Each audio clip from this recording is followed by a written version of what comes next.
I hate civivi knives. They're a company that's popped up in recent years. I don't really remember when. But the reason I don't like them is, first off, all of their shit is Chinese made. I try never to buy shit made in China knife-wise if I can help it, because I'm voting with my wallet. Occasionally I'll buy something, like there's a Ozark trail knife at Walmart now that I might buy just to check it out. That's like $10. With civivi, you're paying 30, 50 bucks, somewhere in that range, maybe even more, for Chinese shit. And the main issue here for me is either it's a knife that's in D2 tool steel or it has a sucky Chinese steel.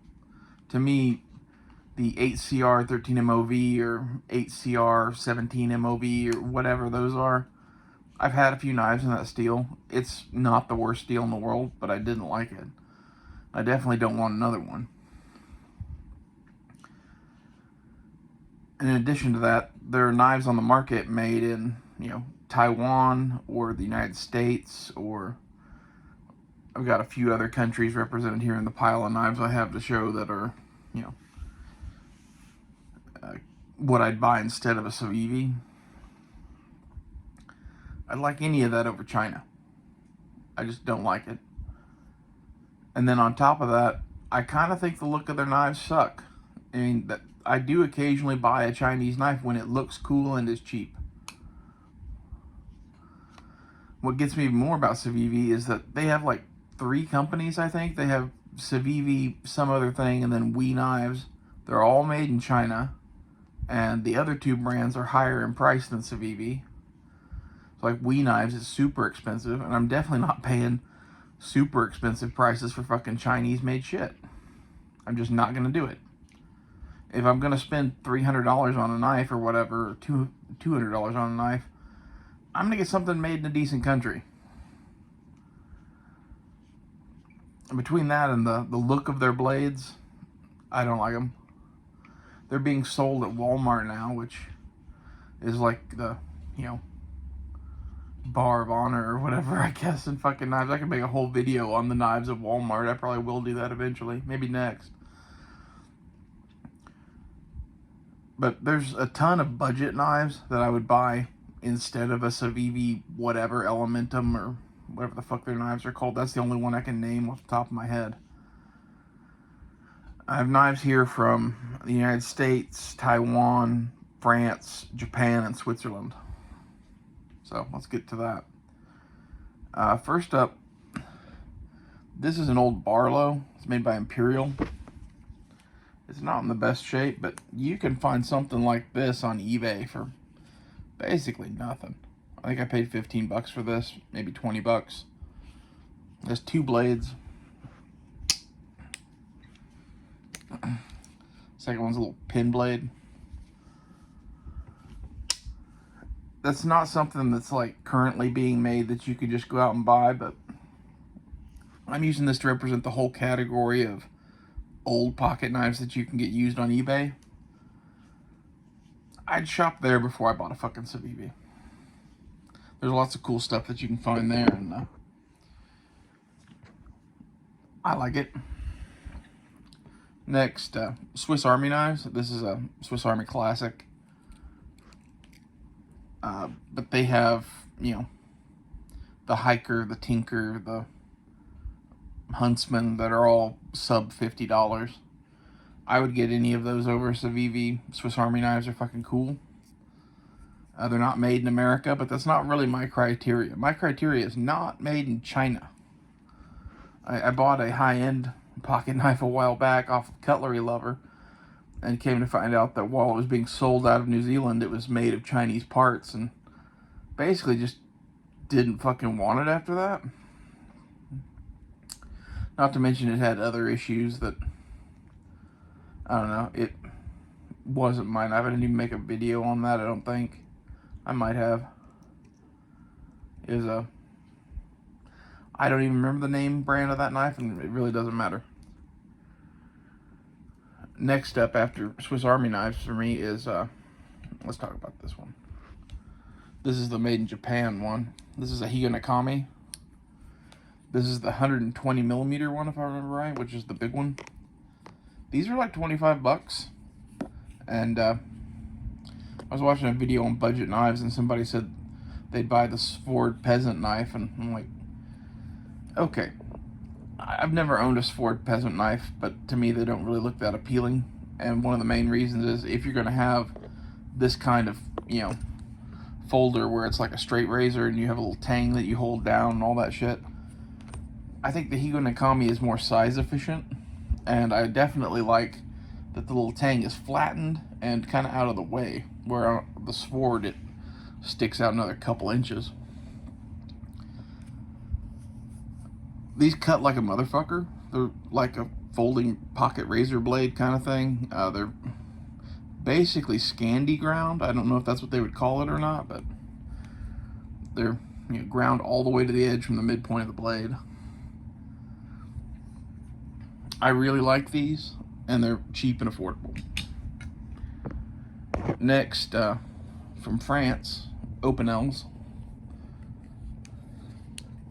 This one I burned the handle on and did a patina job on the blade. These aren't the greatest knives in the world, but they're fucking really cheap. I think this one was like 19 bucks. It's a pretty good size one.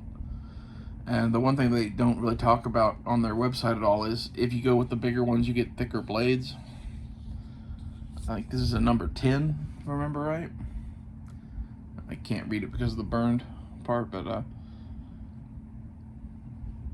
if you're looking for just a basic knife to keep in your pocket, there's nothing wrong with an Opinel. I really don't carry this that much because it's kind of round and thick and big.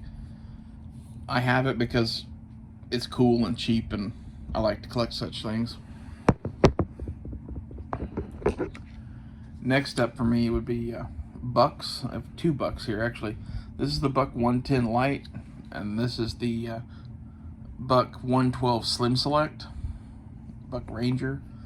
I want to get this in a 110, but when I went to buy a knife at Academy, they didn't have the 110, and this was on sale for like 20 or 25 bucks. And it was usually like 30 bucks.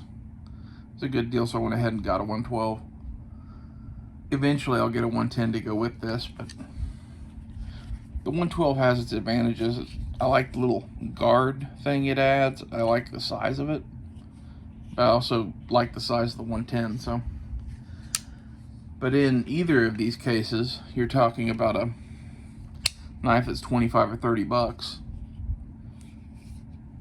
It's made in the US, has a good heat treat. Steel wise, we've got, the old Barlow is carbon steel. The Opinel is carbon steel. The Higo Nakami is carbon steel. The Swiss Army knives are something like a 420 or 440. I'm not really sure what they use. It's a European branded steel, so they don't call it that. But that's basically what it is. All the Buck stuff is in 420, but their 420 is pretty famous for their heat treat. So take that for what it's worth. You're getting a cheap knife, it's going to have cheap steel probably. I'd prefer carbon steel or D2 like our next knife, but these are cool. I really like the Slim Select in particular. I used to really like the Light, but I like the Slim Select better. It's a little bit more money, but the Light has a little bit of blade rock to it, first off. And second off, it's just kind of bulky in the pocket. It's not horrible because you get that bulk in your hand too. You don't get that with this one, but this is just so slim and nice, and I like it much better. The last knife on the list is the Ontario Rat 1. These are now like 40 bucks on eBay. That's where I went to find prices. When I bought this, it was like 30. Even at 40, I would still buy this knife. It's cool. It has a good handle. It has a good blade shape. It's D2 tool steel, which is the best steel of all of these that we've seen thus far. It comes in different colors. I got orange. They make black, brown, green, red. Get whichever one you want. But the point of this is there's plenty of knives that aren't civivi that are acceptable, that are in a budget price range. I'm sure someone's going to be going,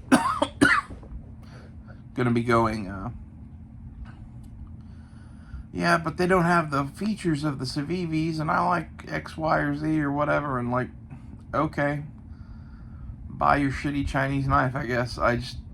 There's other knives out there that would compete better with civivis. I just don't own them. I tend to kind of like older school crap, to be honest, especially when you're going cheap.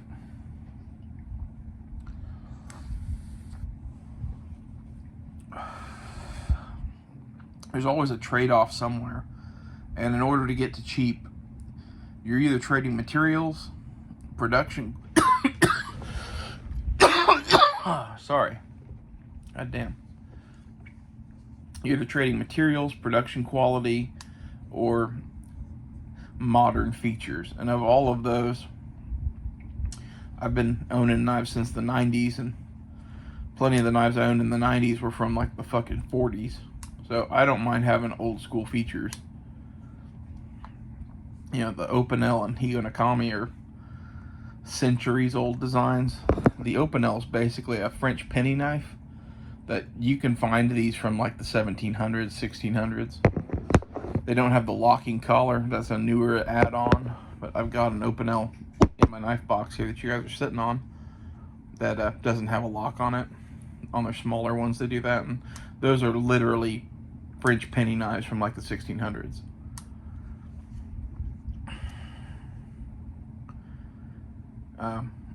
The Higo Nakami, I forget when they started making those, but I think it was somewhere in like the 17 or 1800s too.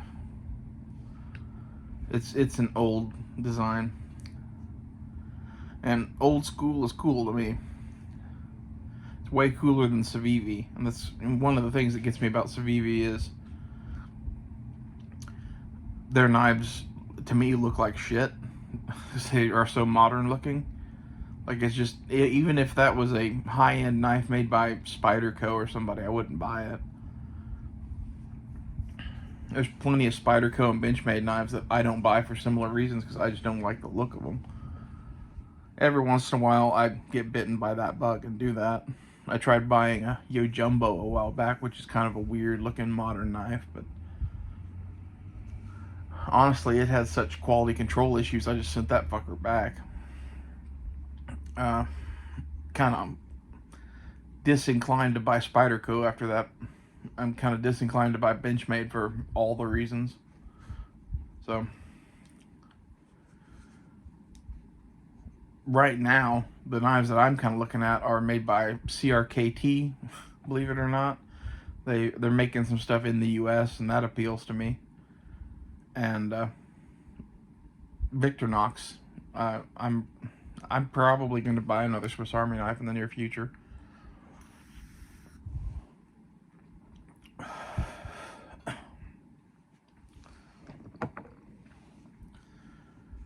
But that's my thoughts on civivi, and I guess next I'll make a video on Walmart knives. That's a whole different ball of worms, but being that civivi's being sold at Walmart now, that's a mark towards its negative in my mind. Like, the knives that are good at Walmart are good in spite of the fact that they're sold by Walmart. So, I'll see you guys later.